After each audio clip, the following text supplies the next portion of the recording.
This is the Clan of the Hill, brought to you by sc2sea.com. I am joined today by Sif. How are you going?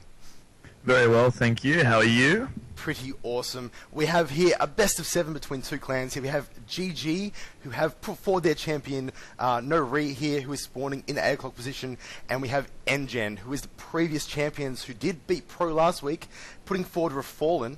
What do you think of this matchup? Mate, as a Protoss player myself, I think PvP is extremely exciting. I think other people might not see the same when it's a mirror match. However, there's a couple different builds that you can do that are very effective, and you can put on a lot of early pressure. So it'll be really interesting to see what kind of build these guys come up with. What are your thoughts on the PvP, mate? I think it's pretty crazy. I think it all boils down to who can safely get the most Colossus. I think obviously going like one gate robo is just a recipe for like gateway pushes and stuff, but when it gets into sort of the 10-15 minute mark, from my understanding, obviously being a Zerg player, it just comes down to whoever gets the most Colossus. I completely agree. I think that Colossuses are or Colossi as they're called, are the definite key in the late game.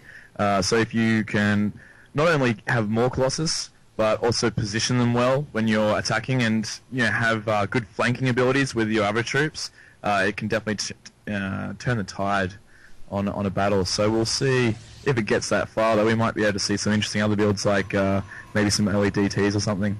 Yeah, definitely. Being only a best of 1, though, obviously the loser of this game is sort of removed, and their clan gets to put forward a new player to take on the winner. Do you think risky builds are good, or do you think it's just great to throw it up and try and get the quick win if you perhaps think you are outplayed? I think both of the players will opt for the standard option. With more on the line, players tend to take less risk. However, I'm always a fan of players that do go for the riskier Protoss strategies, like Huck, for example, when he's playing his pro games, due to the fact that it really throws your opponent off because they're not expecting something so different.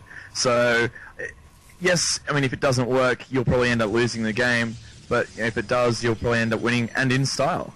Yeah, definitely. Something to point out, though, Refallen, I watched a few of his games, and he loves doing this probe harass that he's doing right now, just running through the blue base, just trying to do damage to these probes and stop them from mining, just looking in the red base, also doing the same thing. Just some small micro this early on, just showing the kind of quality of these players. Yeah, definitely. I mean, the APMs are hovering well over 100 for each, which is really good. It means with StarCraft 2, you want to be over 100 as much as you can be. Obviously, it's not as important as StarCraft 1 as far as APM is concerned, but it does, as you've said, show that these players both know exactly what to do and how to use their units to the best effect, even if it's just a probe. Yeah, definitely. I think build's pretty similar so far. I mean, really, until these probes are chased off by stalkers, they're not really going to reveal what they're going, because you can counter build. But we do see gas being taken slightly quicker by Refallen. Think that's anything to sort of tell us what's going on, or you think it's just doing that because it's on his style? Well, the two gas says to me it's going to be tech builds from both of them, so we'll probably see Robo from both, or I doubt it, but you could see a Stargate popping out. One of the things that's concerning me, though, is that nGenRefallen, who's a very solid Protoss player, has opted not to put probes on his second gas. Now, he's just got his Robo up, so it's kind of puzzling me why he would not need the extra gas, whereas Refallen, I mean, if you look at the minerals now by clicking on him or looking at his income tab, his gas production is so much higher, and he's got 200 in the bank already. Definitely. It makes you ask, though, if he's not going to get that second gas and use it, this is nGenRefallen, why would you not delay the assimilator? Perhaps an error this early on? Or perhaps something you can refine with his build? I think it is highly likely that he did not realise that he didn't put probes on there, but he does have the 3 on there now. He's chrono boosting out probes, and I mean, the incomes are about the same, so maybe it'll play an insignificant part in the game, but I'm just trying to find out why he didn't do it. Maybe just looking at production, I can't see any reason why. There's no difference in stalkers or gate tech or anything like that. Yeah, definitely. But really quickly now, we do actually have 3-gate robo coming out from nGenRefallen, but very interesting build for Refallen. 4-gate with a Twilight Council, possibly for a Blink build. Perhaps he wants to go DTs, but they're definitely researching Blink now. So looking like 4-gate Blink Stalker. Obviously, I don't play PvP, being a Zerg player. How good is 3-gate Stalker, and how does it go against 4-gate Stalker? Sorry, how does it go against 3-gate Robo? I think the Blink Stalker strategy is really good. I mean, it's used very commonly by high-ranking Korean players, and the advantage of getting Blink on a map like this is that you can really abuse the quickly, high though, this Warp Prism over the middle, caught by the Stalkers and killed. Wow. absolutely huge loss there. I mean, you got the warp gate technology online for nORE, and that prism would have been fantastic to sneak around the back, but really well spotted there by nGenRefallen. I think it was more luck than anything else, just happened to set up his gate there, but right now nORE spending all that time getting that out, that could have been an Immortal. He is building one now, but we do have a push coming in the front here. Blink is almost done. This is not looking good for nORE with 4 gate against 3 gate at the moment. Completely agree. I mean, even if he does manage to force field off his ramp, Blink can be used to get up there anyway, so see, there you go. Just there. So we've got the fight happening, trying to go for the Immortal, single firing it, but that losing also a lot of units. Yeah, it gives nORE's army the chance to take away Refallen, and it looks like it's going to be a rather one-sided battle, even though he's got 2 Zealots in there that really cover up Stalkers. He's going to have to pull back. Definitely, the second Immortal came out just in time. Obviously, Stalkers being armoured, Immortals do very well against them. And Refallen in a very tricky spot now. Despite being a gate up, that Immortal changes it completely. It's going to be very hard for him to push in. Perhaps go for a contain at this point and just try and expand and out macro. But although he is sort of gathering at the front, think he should push in at this point?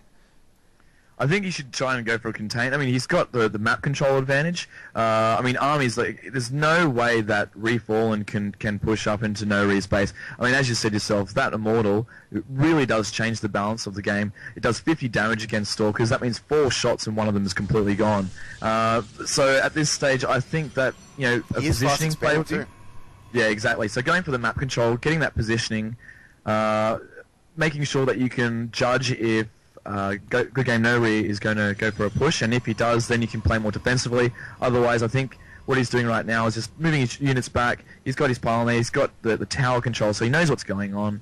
He'll be able to get the economic advantage and then hopefully pull into the lead. Yeah, I think the question will be, how long will nORE take to really see this expansion going up? Because he'll have 2 options once he spots it. One is to attack, the other one is to expand himself. He doesn't spot it though, and he doesn't do either. Refallen is going to take such a huge lead. He's already putting down a 5th gate, sort of anticipating that extra income from that expansion. But no Observer out right now. I mean, he's starting to push out of his base and possibly pushing across the map. This could be bad for Refallen. Yeah, definitely. I mean, you have a look at the different visions there, number 1 and 2. The vision of the map is definitely favoured by Refallen. If you look at Good Game nORE, he has got much less vision, and he's got this probe though coming down. He's going to spot this expansion soon, which is going to be a good effort to decide what he's going to do next. And I think with the army size he's got, he'll opt for a push rather than an expansion. But it will be interesting to see if he chooses to get an expansion now, because he's running into 11 minutes, which is quite late. He should have one online already.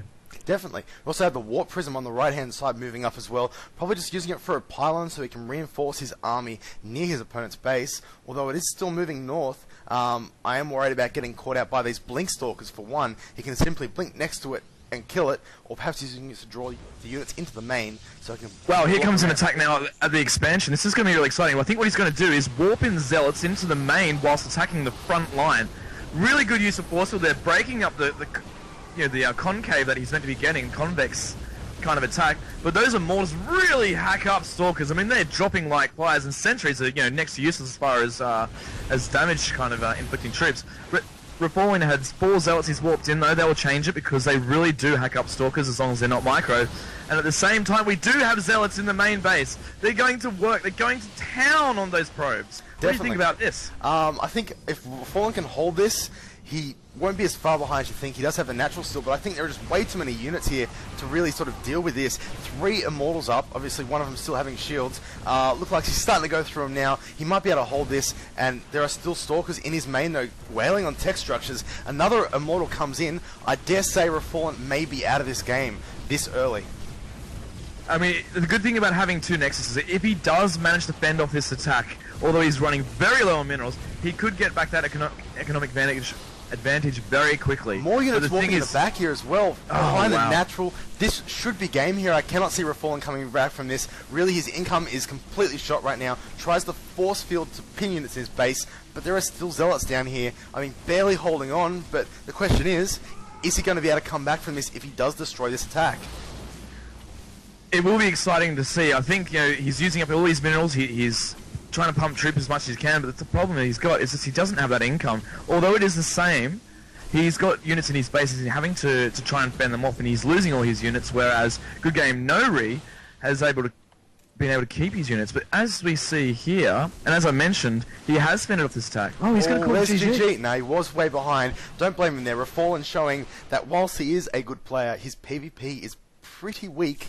So we're going to have to wait now and see who Soft or Master puts forward as the next player for nGen to take on nORE.